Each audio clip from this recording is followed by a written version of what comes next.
What's up, everyone? This is Dr. Webb here. Make sure you guys subscribe to my channel as I'll be posting new videos every Monday, Wednesday, and Friday at 5 p.m. Central Standard Time. And also check out my new series called Careers in Medicine, where I'll be featuring medical professionals from all different types of fields in medicine. Today I have a very special guest, Dr. Glass, who is a veterinarian, and she's going to tell us all about the wonderful field of veterinarian medicine. Dr. Glass, go ahead and introduce yourself. Thank you for coming on today. Well, thank you for having me. Hi, everyone. I am Dr. Aziza Glass, as Dr. Webb said. I am born and raised in Houston, and particularly Third Ward for anybody who cares. And I graduated from Prairie View A&M University and Cornell University for vet school. So I have both an HBCU and Ivy League experience, which is very interesting, if you can imagine. I am what you would call a general practitioner, meaning that I don't really focus on any one specialty.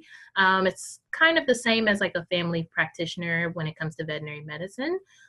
But my interest and my, newest passion that I've discovered is that I really like integrative medicine. So trying to see how we can incorporate different alternative modalities into conventional medicine in order to present the patient with the best possible treatment plan that they can have.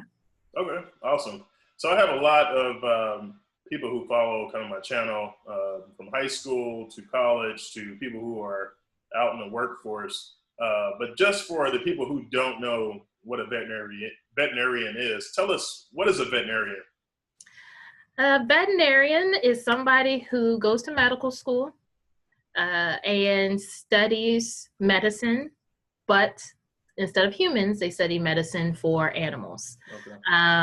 The difference is that we typically will study the how to treat animals, anatomy of animals, the physiology of animals, about I want to say 6 to 8 different species. So your dogs, cats, horses, pigs, sheep, goats, birds, and then some of the pocket pets, and pocket pets meaning the guinea pigs and rabbits, things like that. So you can imagine that it's pretty difficult because all those different animals have different anatomy. A drug that is fine for a dog can be toxic for a horse. A food that is fine for a rabbit could be toxic to a cat. Yeah. And they all have different roles too. Some animals play more roles as pets or family members, whereas others are more for food and production, and they're farm animals. So it's something where it is a very wide-ranging field, and there's a lot of information to cover in 4 years. Especially having so many different species. But what made you interested in becoming a veterinarian? Is it something that you always wanted to do, or? It isn't. I knew that I liked animals. Okay. So let's just start right there. That was the biggest common denominator, is that I knew I liked animals. I grew up just naturally having an affinity for animals ever since I was, at least my family tells me, when I was able to first learn how to control a remote control. They would always find me somehow with animals on the TV. So I would always just click, click, click, and stop when I saw an animal. Yeah. But I did not have any pets growing up. Okay, so that's a little interesting. So, and that was mainly because my mom thinks that animals are the carrier of the plague and all that. And, there is some truth to that, because they have to be, they are carriers of some diseases, but they're not the source of all bubonic plagues and all of that. But anyway, you couldn't tell her any different. So I really had to just learn about animals by watching nature documentaries. And my father, who was an animal advocate, I guess you could say, also wanted to continue to encourage that interest in me. So He bought me different animal activity books. He made sure that we sat and watched the animal documentaries together. And sooner or later, I ended up doing an internship for high school students at Prairie View A&M in the College of Agriculture. And it was dealing with animal science. And it was the first time I had ever really got my hands on animals. Wow. And the first thing that I did, and this may sound disgusting to some people, but the very first thing that I did, and I was like the first volunteer, I castrated a pig. I castrated some, I think it was like a 6 or 8 week old pig, and I gave iron supplement injections. And I was bit by the bug, and I was like, I'm going to do something with animals. Yeah. But I didn't realize it until my junior year when I heard, sophomore year in college, when I heard other seniors talking about vet school, that I actually start to say, oh, that's something that I could do too. That's dealing with animals. I just knew I wanted to be called Dr. So-and-so. Yeah. I knew I wanted to be Dr. Glass, but I never really considered veterinarian for myself until that moment. And so about the spring of sophomore year, it's like, I'm going to go for vet school. We'll see. Let's see what happens. Yeah, it's funny that you mentioned pigs, because in the military, that's one of the that's what we trained on. We went to the field. We have similar, if I remember correctly, vital signs compared to humans. Mm-hmm. So we took them to the field, and this is what we trained on.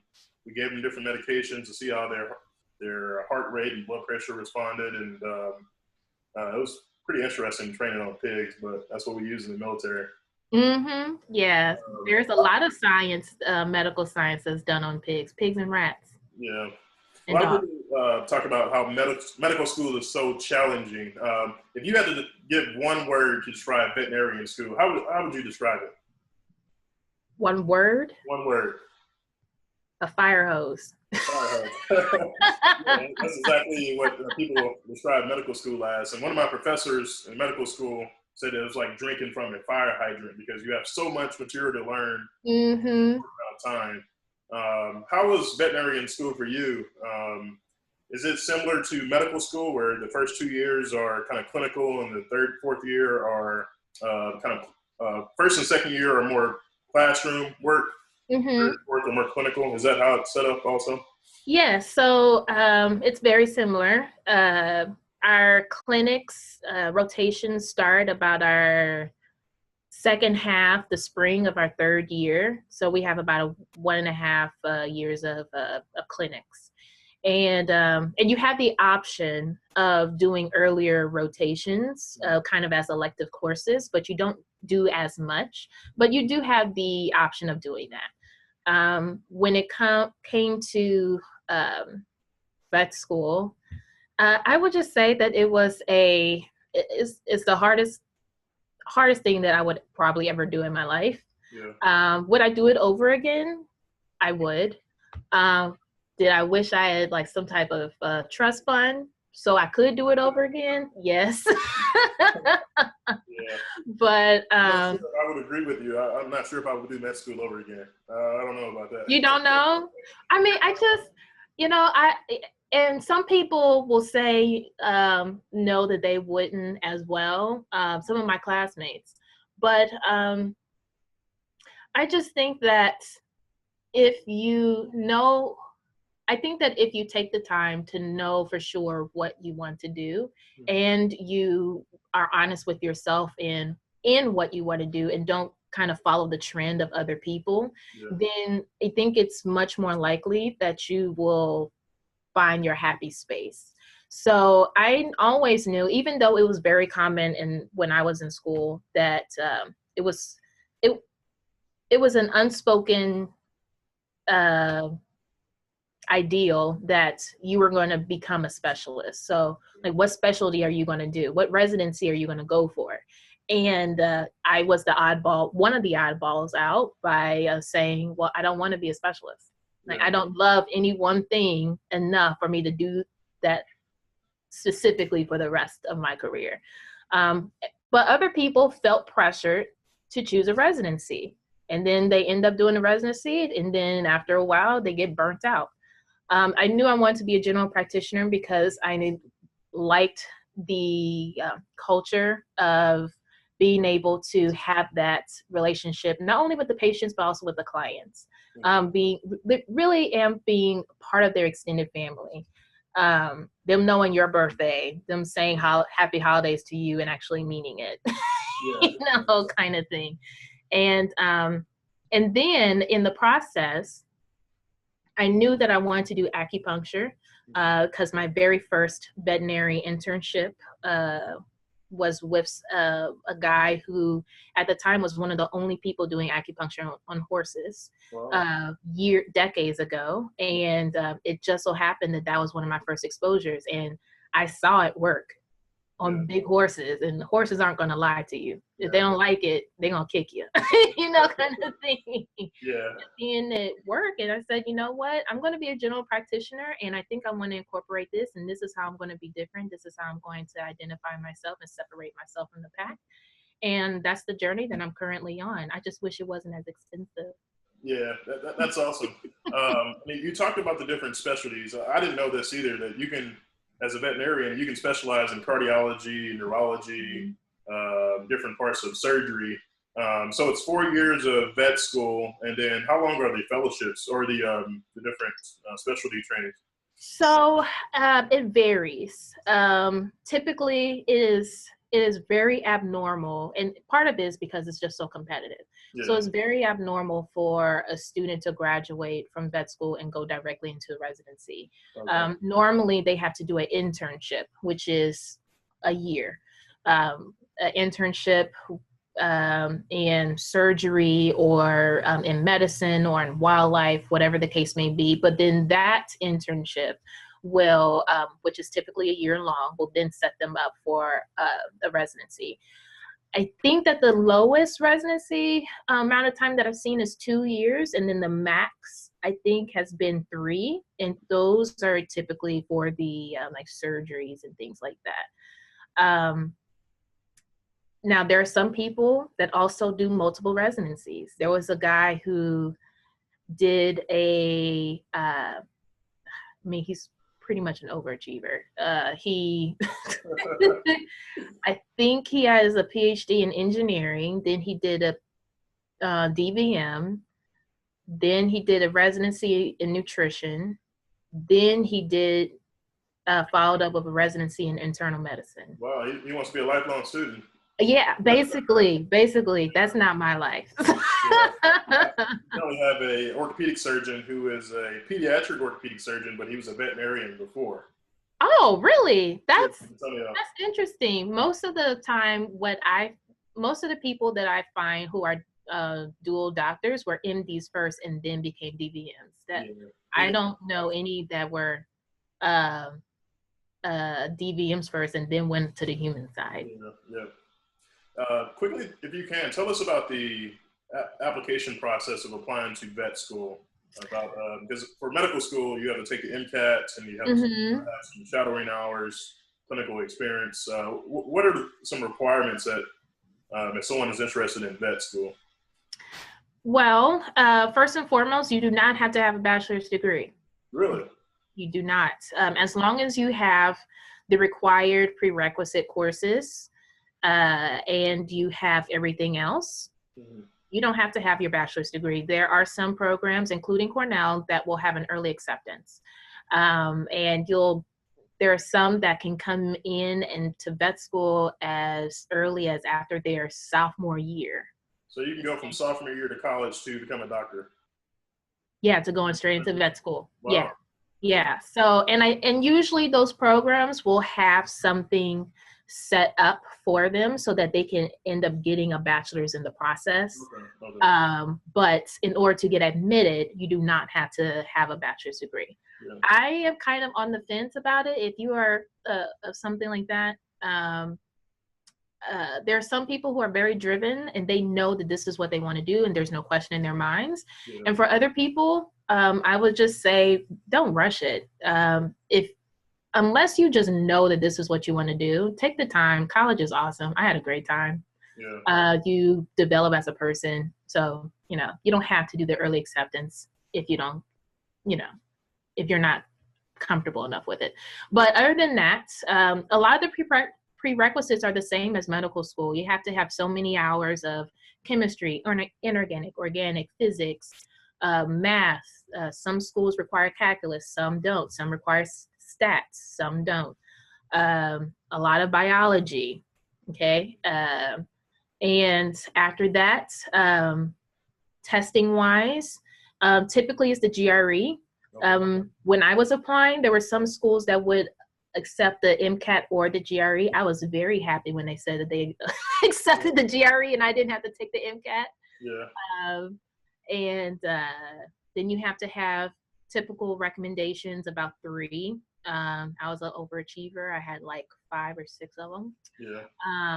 And statement of purpose and all of that.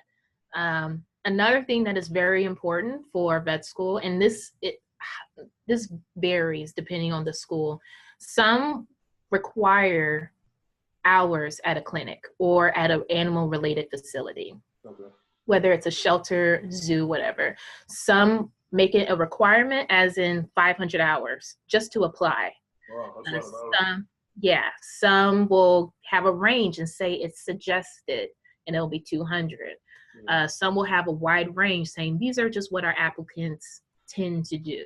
And then some won't have it as a requirement at all. So in order for you to find that out, I would highly recommend that whoever is interested in vet school will do that homework, do that research, and then go from there.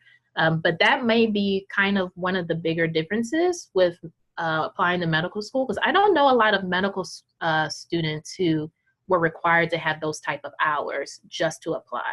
But I could be wrong. Yeah, it's usually just some clinical hours. They don't have a certain amount, but I know for vet school, there are not a lot of vet schools out there. There are only 20s or so? I believe it's less than 30. Less than 30? Okay. And yeah. How many per school do they usually take per class? Not a lot. So my class was considered large at the time, and it was about 100, a little over 100. Okay. But most schools don't have that. Their class sizes are very small. Okay. So vet school is really competitive to get into. It's competitive. I've been told that when it comes to professional schools, it's probably the most difficult, just, I guess what ratio-wise. Okay. I know medical schools, we have some international schools for students who have trouble getting into medical school stateside. Are there options like that for vet school? Yes. So 2 very popular ones in the Caribbean are St. George University and Ross University. Oh, okay. Then there's also schools in Europe, whether it's and Canada. Canada has a very good and well-respected vet school program, and it's very common to meet students from those programs when you are in your clinics, because they're coming to these schools in order to do their clinics, since a lot of their schools don't have that set up. Not in Canada, but the Caribbean students. Or you'll meet them in fellowships, while they're doing their residencies, I'm sorry. You'll notice that a lot of them are Canadians. So that you do bring up a very good point. There are some people that would rather go to another country, and sometimes it's cheaper for them as well. I don't think that's the case for the Caribbean students. I think it's actually more expensive. Yeah, same thing for med school and internationally. Speaking about vet school, I think your last year you were on the show National Geographic Vet School. Tell us about that time.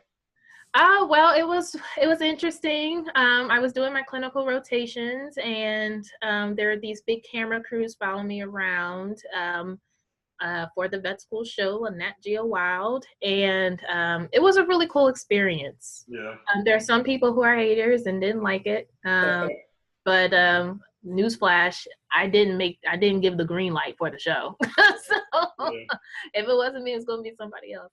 Yeah. But it was one of the things that was very rewarding about it was the fact that for me, it was full circle. I grew up watching nature documentaries, and that's how I learned about animals. And now I'm on the other side of the camera talking about animals to other little girls or boys learning about animals. And one of the best things were people contacting me through social media, Instagram, Twitter, whatever, saying, oh my gosh, my little girl loves this show. She wants to be a veterinarian, and I'm just so happy she can watch the show. And then there's some women who are my age or older who are saying, I always wanted to be a veterinarian, and I've been struggling with school. And now that I see you, I know that I can do it, and I'm going to go for it. And those are the moments that make being on that type of platform rewarding. It's not just me. I realize that being on a show like that provides me with a platform so that I can continue to encourage, and I can be the image that other young people of color can see and imagine themselves being in my position. And a lot of times that's all that's needed. You just need to be able to see yourself where you want to go.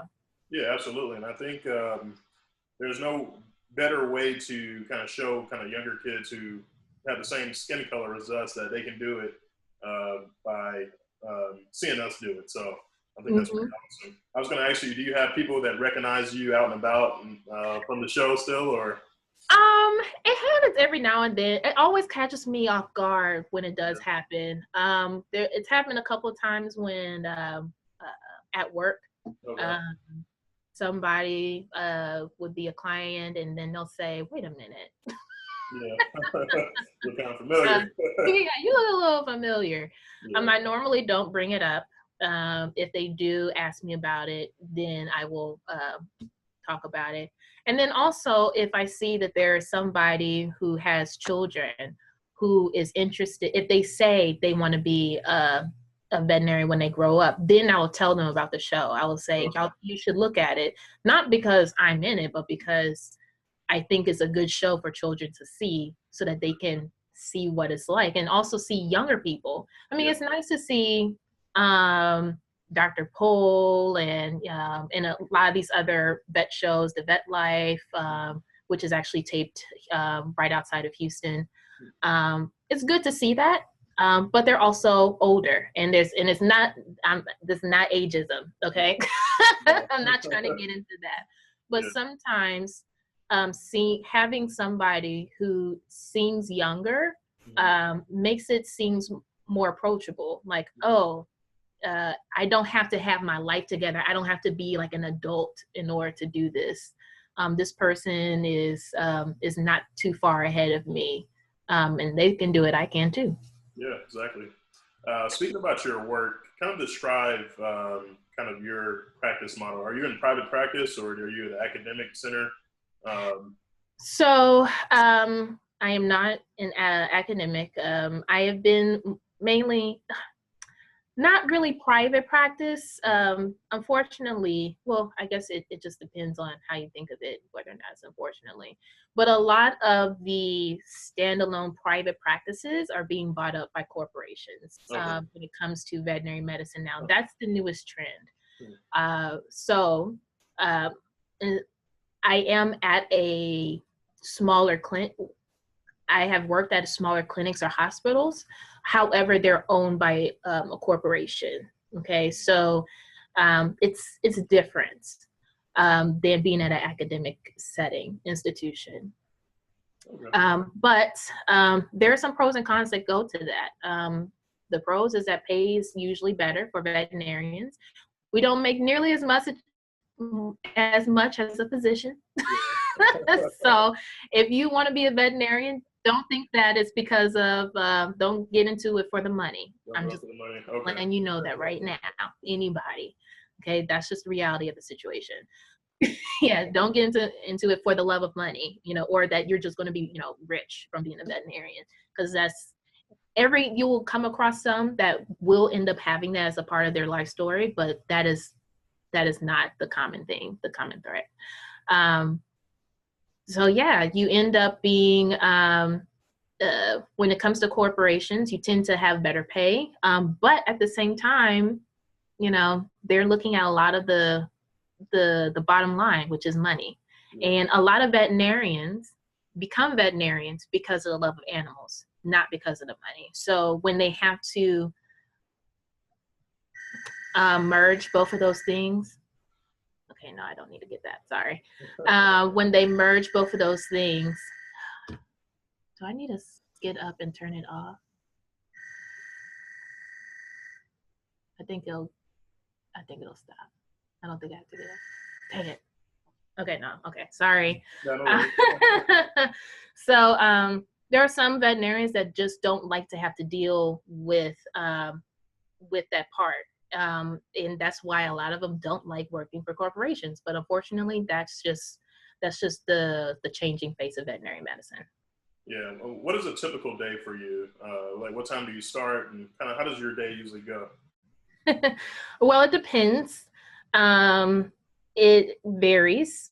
Sometimes the day can start as early as 7 o'clock. It can start at 9. It can end at 5. It can end at 7. It can end at 8.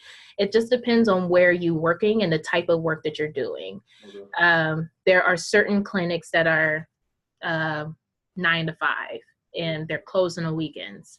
And then there are some that aren't. They're open 7 days a week. Just about, it seems like 24/7 sometimes. So it just depends. Okay. All right.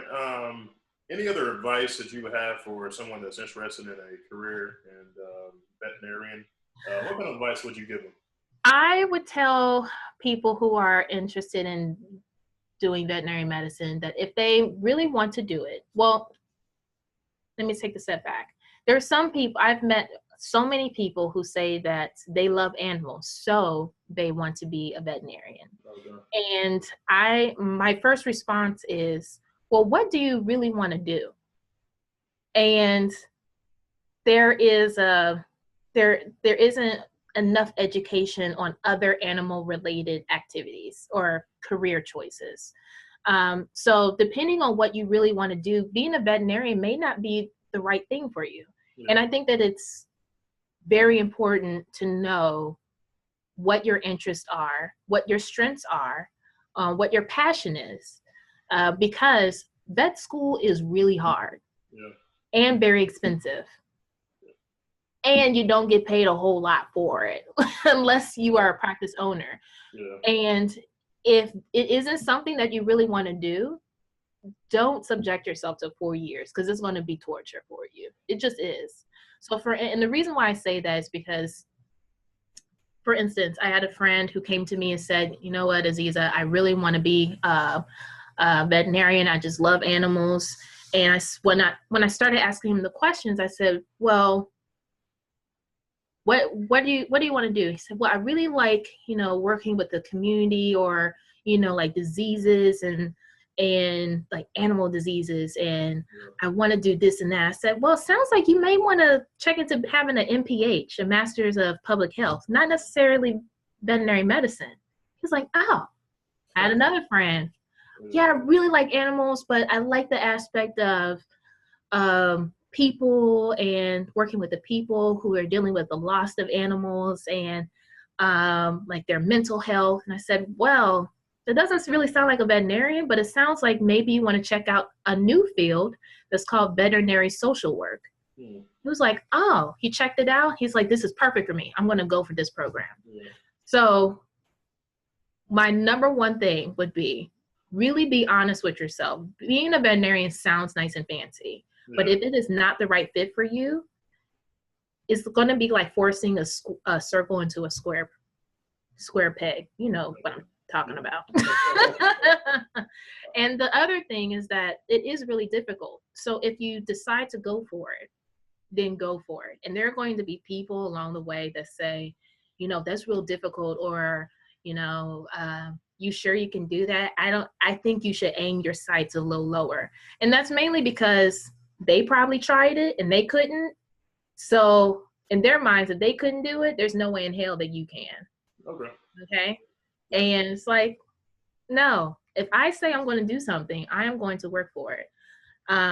You have to change the way you're thinking. People say all the time, for instance, vet school is very difficult to get into. And yes, that's correct. There can be, and I posted this quote a couple of days ago, there can be 100,000 people competing for 100 spots. Mm-hmm.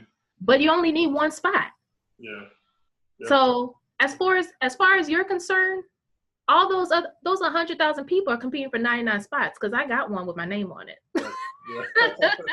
All right. And when you think about that, it makes it seem so much more attainable. Okay. And you're able to say, no, this is my lane. I am wonderful at what I do. I'm going to put my best foot forward. And the worst thing that can happen is no. And even if it is no, I'm going to try again, and I'm going to try again until I get to it. Awesome. All right. I got 3 last questions for you. And okay. Probably maybe a one-word response. 3 quick questions. What is your favorite animal? Okay.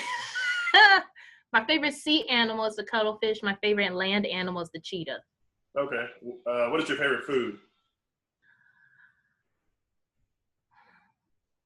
Good tacos. Tacos. Okay. And what is your favorite thing to do outside of medicine?